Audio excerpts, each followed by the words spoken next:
I haven't sat down all day and they see that I'm getting ready to sit down on the couch. So look at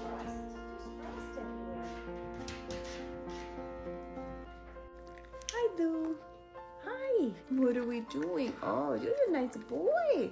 Sophie's college friend sat in their living room, tears streaming down her face as she looked at her two 180-pound English Mastiffs, realizing her father's illness meant leaving them forever.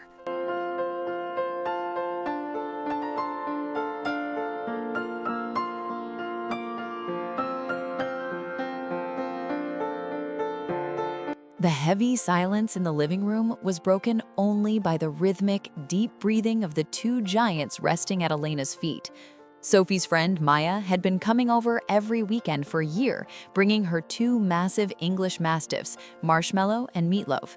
Marshmallow was a beautiful pale yellow female with soulful eyes, while Meatloaf was a dark, chocolatey brindle male who looked like a small mountain. The family, Mark, Elena, and their teenagers, Ethan and Sophie, had grown to adore these weekly visits, finding comfort in the dog's calm and steady presence. But today, the air was thick with a different kind of weight. Maya's voice trembled as she explained that her father had suddenly fallen critically ill back in her home country. As the only heir, she had to return immediately to take over the family business. The logistics were impossible, the timeline was too short, and her heart was shattering at the thought of what would happen to her beloved companions. She looked down at Meatloaf, who was resting his heavy chin on her knee, sensing her distress. She whispered that she couldn't find anyone to take them on such short notice, and that, with a heavy heart, she might have to leave them at a local shelter. The thought of these two gentle giants who had known nothing but love and soft carpets sitting behind cold metal bars was unbearable. Just as Maya began to sob, Elena stepped into the room from the kitchen, her expression resolute and warm. She didn't hesitate for a second. Looking directly at Maya, she said firmly, "We will take them." Maya looked up, stunned, her eyes wide with disbelief. Elena repeated it with a smile, saying that they already knew the dogs and the dogs knew them, so there would be no fear of the unknown. She insisted that she wouldn't be able to sleep knowing they were anywhere else. Sophie let out a cry of joy and threw her arms around her mother, while Maya, overwhelmed with relief, hugged the dogs one last time, her tears of sorrow turning into tears of profound gratitude. Before we move on to see how these giants transformed their lives, please hit that subscribe button right now. Your support helps us tell more stories of hope and rescue just like this one. Join our family today and never miss a heartwarming moment.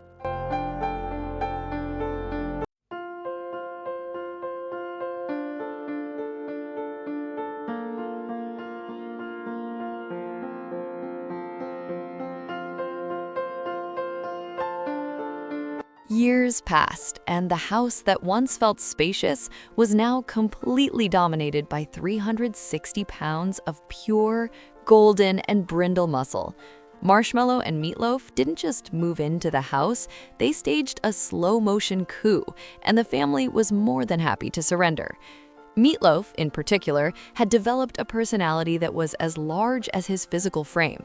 He had decided early on that the concept of personal space was merely a suggestion, and that every soft surface in the home belonged to him by divine right. During the day, the massive living room sofa, which used to seat the entire family of four, was now the exclusive territory of the two Mastiffs. Meatloaf would stretch his dark, heavy body across the main cushions, while Marshmallow curled her pale yellow frame into the corner, leaving the humans to navigate around them.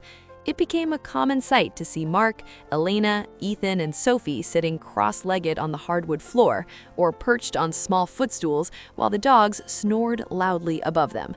The hierarchy of the home had shifted in the most hilarious way possible. The transition from being a guest to being the owner of the house happened so naturally that no one even questioned why they were the ones making sacrifices. Meatloaf's confidence was unmatched. He walked through the hallways with a slow, thumping gait that shook the picture frames on the walls. He wasn't aggressive or demanding, he was simply convinced that he was the center of the universe. Every morning, the family would wake up to the sound of heavy paws patrolling the halls, making sure everyone was accounted for. They had become the guardians of the family's happiness, filling every corner of the house with a sense of security and a lot of drool. The house was no longer just a building. It was a sanctuary where the weight of the dogs was balanced by the immense weight of the love they brought into every room. Watching them thrive is a reminder that every animal deserves a chance at a forever home filled with warmth.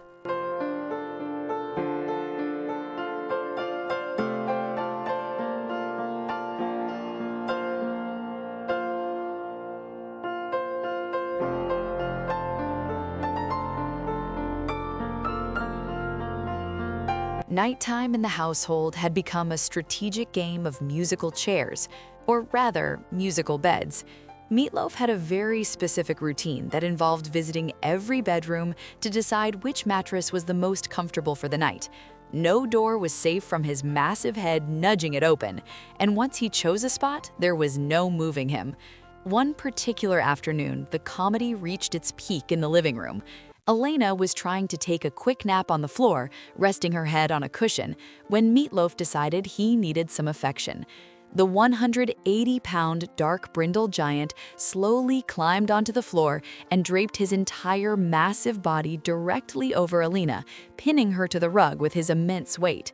He let out a long, satisfied sigh, closing his eyes as if he were a tiny lapdog.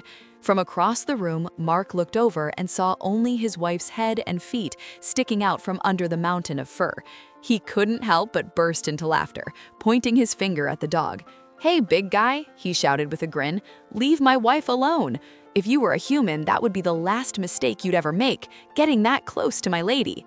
Mark continued the joke, pretending to be the jealous husband facing off against a rival suitor who happened to have 4 legs and a tail. Elena, muffled by Meatloaf's thick coat, started laughing so hard the dog's entire body began to jiggle.